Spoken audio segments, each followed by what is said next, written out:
మహాత్మా గాంధీ జాతీయ గ్రామీణ ఉపాధి హామీ చట్టం పేరు మార్పు సవరణల బిల్లును కేంద్రంలోని మోదీ ప్రభుత్వం ఆమోదించడం ద్వారా మహాత్మా గాంధీని అవమానించిందని సిపిఐ జిల్లా కార్యదర్శి కోట మల్యాద్రి, సిపిఎం జిల్లా నాయకులు కె నళినీకాంత్ తీవ్ర విమర్శలు చేశారు. గుంటూరు కొత్తపేటలోని సిపిఐ కార్యాలయం మల్లయ్య లింగం భవన్లో నిర్వహించిన మీడియా సమావేశంలో ఈ వ్యాఖ్యలు చేశారు. పేదల ఉపాధిని దెబ్బతీసే విధంగా కేంద్ర ప్రభుత్వం కుట్రపూరితంగా ఈ సవరణలు తీసుకొస్తోందన్నారు. 20 ఏళ్లుగా చట్టబద్ద హక్కుగా కొనసాగుతున్న ఉపాధి హామీ పథకాన్ని నిర్వీర్యం చేయడం అన్యాయమన్నారు. కేంద్ర నిధుల వాటాను 90% నుంచి 60%కి తగ్గించడం వల్ల ఆంధ్రప్రదేశ్ వంటి ప్రజలకు తీవ్ర నష్టం జరుగుతుందన్నారు.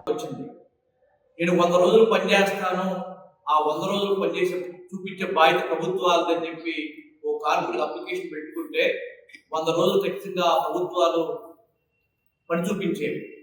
ఒకవేళ పని చూపించలేకపోతే పని చూపించడానికి కారణంగా వాడు ఎంతైతే కూలి గిట్టుబాటు అవుతుందో ఆ కూలి కార్మికుడు చెల్లించేది.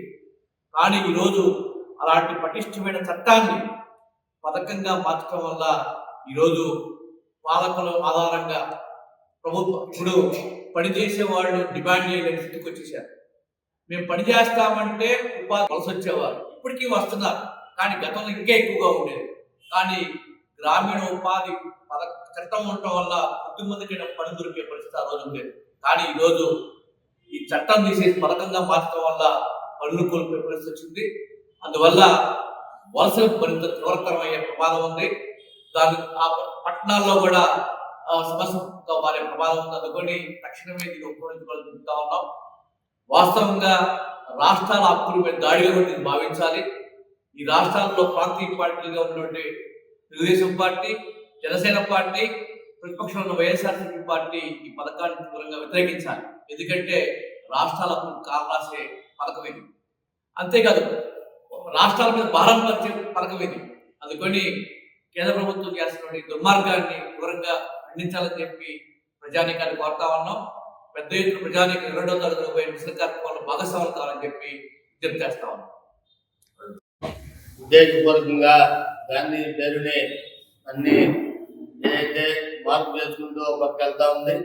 గాంధీ గారిని చంపిన జాతిపిత గాంధీ గారిని చంపినటువంటి గాడ్సేకి మరి గుళ్ళు కట్టే ఈ మోకలు ఈ రోజున ఆయన పైన ఏదైతే పేదలకి మరి ఎస్టీ బీసీ ఏదైతే వర్గాలకి మేలు జరిగే పనులు మహాత్మా గాంధీ ఉపాధి హామీ పథకాన్ని కేంద్ర ప్రభుత్వం 2014 తర్వాత నిర్వీర్యం అయిపోతా ఉంది. ఆ పథకానికి సంబంధించి మరి యూపీఏ 1లో మరి ఆ రోజు వామపక్షాల బలంతో ఆ పథకాన్ని తీసుకురావడం జరిగింది. ఆ ఫలితంగా పనులు లేని సమయంలో గ్రామీణ కూలీలకు సంబంధించి కార్మికులకు సంబంధించి పని జరుగుతూ ఉంది. దానికి సంబంధించి 15.5 లక్షల కోట్ల మంది ఉపాధి పొందుతూ ఉన్నారు.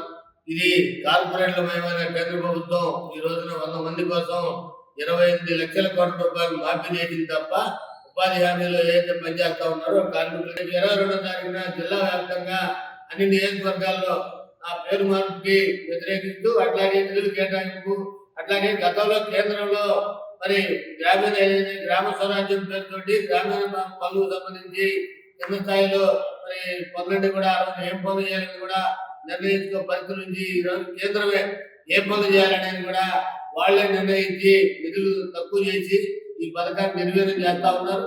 ఈ పరిస్థితిలో దేశంలోని వామపక్షాలన్నీ కూడా ఈ పథకాన్ని రక్షించుకోవడం కోసం, అట్లాగే పేదలకి న్యాయం జరిగేదాని కోసం రేపు 22వ తారీఖున ఈ గుంటూరు జిల్లాలో అన్ని నియోజకవర్గాల్లో మరి నిరసన కార్యక్రమం చేపడతా ఉన్నారు. ఈ నిరసన కార్యక్రమంలో మరి అందరూ కూడా పాల్గొని విజయవంతం చేయాలని వామపక్షాల తరఫున కోరుతా ఉన్నారు.